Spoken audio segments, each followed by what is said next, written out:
1946년 3월 덕수궁에서 임시정부를 만들기 위한 미소공동위원회가 열린다.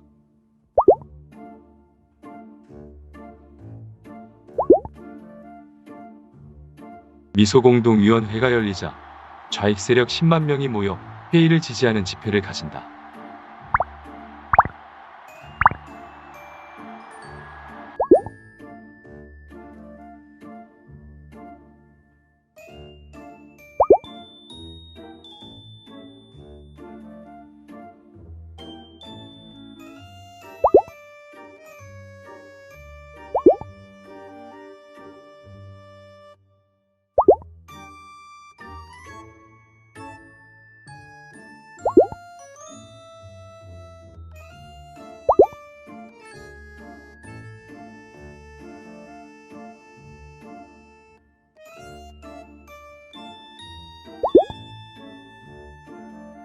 임시정부 구성을 위해 좌익단체들은 적극 협조하였다.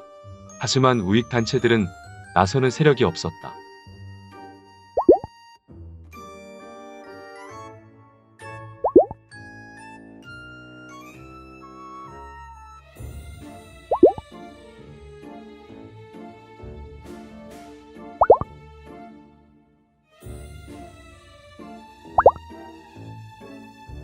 김구와 이승만은 미소공동위원회 참여에 반대하였다.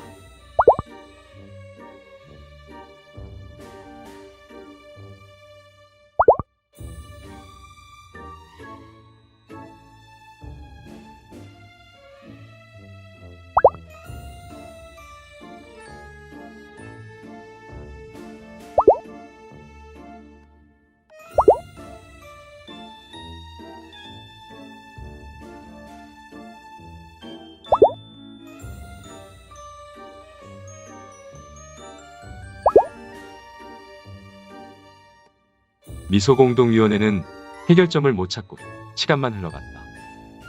1946년 3월 북쪽은 토지개혁을 실시한다.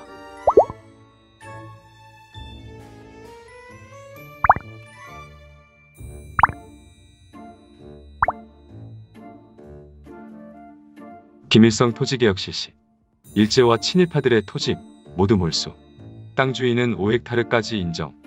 대신 스스로 농사를 짓지 않으면 모두 압수. 1헥타르 가로 100m 곱하기 세로 100m 안제곱미터. 1헥타르는 약 3,000평. 몰수한 땅은 가족 수와 일할 수 있는 사람 수로 점수를 매겨 공짜로 배분.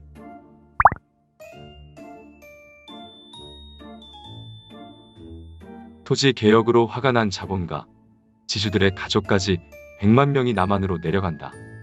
1946년 2월부터 38선의 표지판을 세우고 초소가 생기기 시작했다. 이때 이동이 처음이자 마지막의 대규모 이동이었다. 당시 북한 인구 900만 명, 당시 남한 인구 1600만 명, 일본 만주, 중국에서 온 동포 220만 명. 갑자기 남한 인구가 20%가 늘어난다. 당시 북쪽에 석탄 광산이 많아 발전 시설 80%가 북쪽에 있었고 공장도 많았다. 비료도 남쪽은 함흥 비료 공장에서 80% 이상 의존하고 있었다.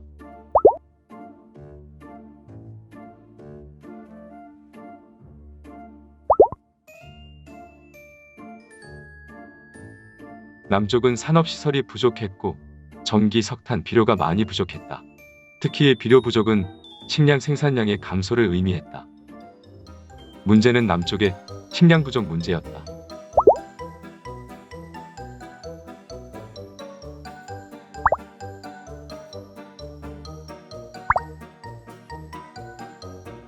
일제는 군량 및 비축을 위해 식량을 배급했다.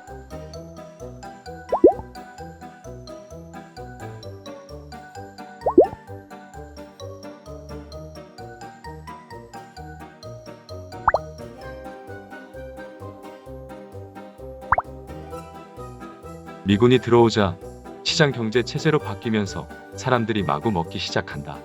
비료 부족은 생산량의 저하로 이어지고 소비하는 속도를 생산량이 따라가지 못했다.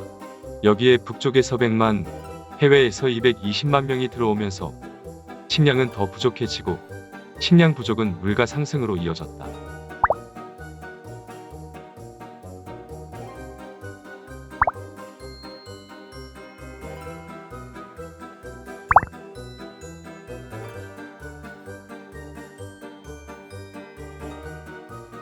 물가 상승의 중간 유통 곡물상들이 식량을 비축해 두고 풀지 않아 식량 가격은 더 올라갔다. 길에는 아이들이 버려지고 굶어 죽는 사람들이 넘쳐났다.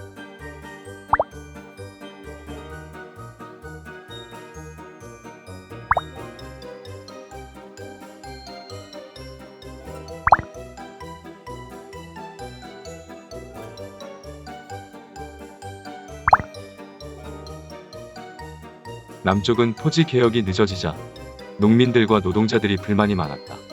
그리고 해방 초기에 3.7제 지주 30%, 농민 70%로 정한 소작료가 미군이 와서 소작료의 3분의 1을 소작료로 지불하는 3.1제로 농민 66%, 지주 33% 변경을 한다.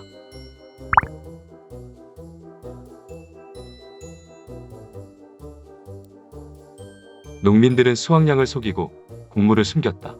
이런 일들이 겹치면서 못 살고 못 먹고 못 배운 농민과 노동자들은 공산당 이념에 더 공감하고 좌익화되어 갔다. 1946년 6월 식량도 부족한데 전국에 콜레라가 발생한다. 도시는 그나마 상하수도 시설이 제대로 되어 있었으나 농촌은 사람들이 갑자기 많이 몰리자 하수, 쓰레기 문제 등 위생이 말이 아니었다.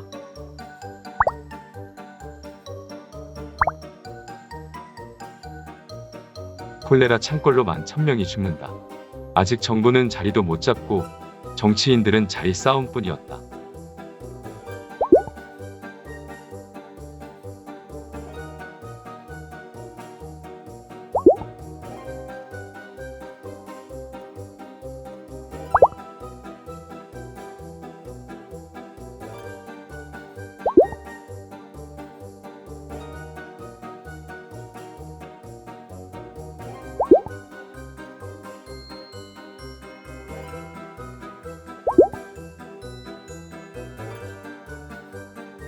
미군정은 공산 세력 약화를 위한 계획을 실행한다. 미군정은 공산 세력 1인자인 박헌영과 사이가 좋지 않던 인천 지역 공산당 간부 조봉암을 우익으로 전향시킨 후 박헌영을 비판하는 글을 우익신문에 보도한다.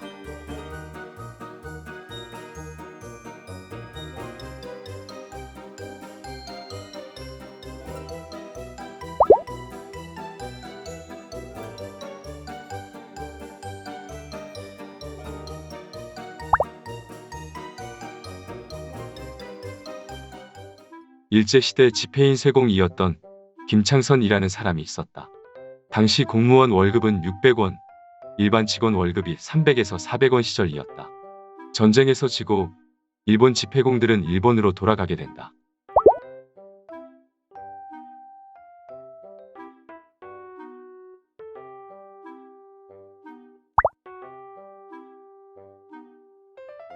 일본 기술자가 철수하자 집회인 세공 김창선은 집회를 찍어내는 원판을 복제하기로 한다. 당시 100원을 인쇄하려면 검정, 적색, 청색 3개의 판이 한 세트였다. 집회인 세공 김창선은 원판 위에 아연판을 눌러 인쇄판을 복제한다. 이렇게 복사판 2세트를 만들어 집에 가지고 간다. 해방 직후 미군정은 일본의 재산이었던 인쇄소 건물을 압류한다.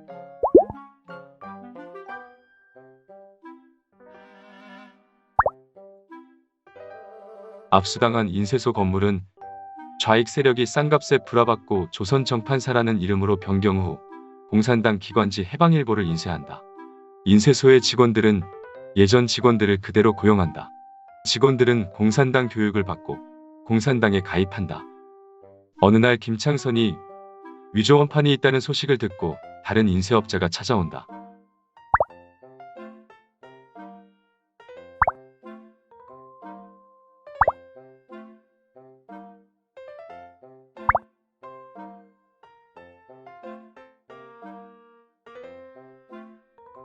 복제된 인쇄판 한 세트를 선수금이 1,500원을 받고 다른 인쇄공에게 넘긴다.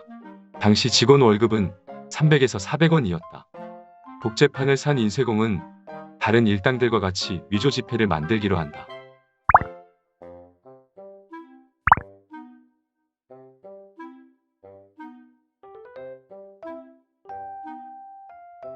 하지만 몇 번 인쇄해 본 결과 나중에 발각될 거란 위험성의 인쇄를 포기하고 복제판을 다른 사람에게 팔기로 한다. 그런데 복제판을 팔려다 경찰에 발각되고 경찰은 복제판의 출처를 조사하다 출처가 지폐인 세공 김창선이라는 걸 알고 찾아온다.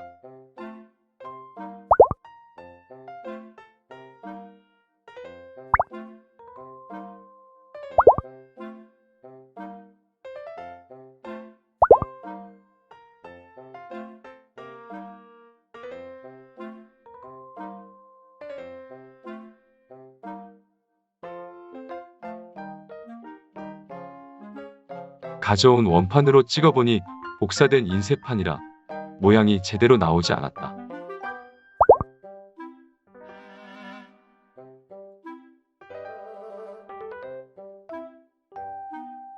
당시 친일 경찰들은 조선정판사 직원을 모두 끌고 간다.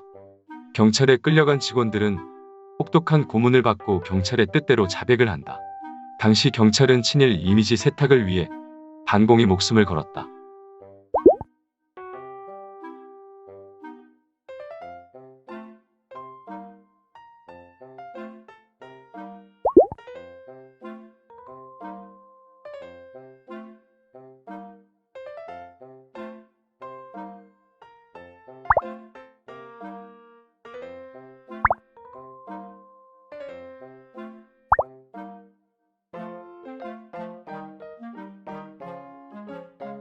이 조작 사건으로 남쪽 공산당 2인자였던 이관술은 무기징역을 받고 공산 세력에 대한 민심은 나빠졌다. 그동안 미군정에 협조적인 공산당은 변하게 된다.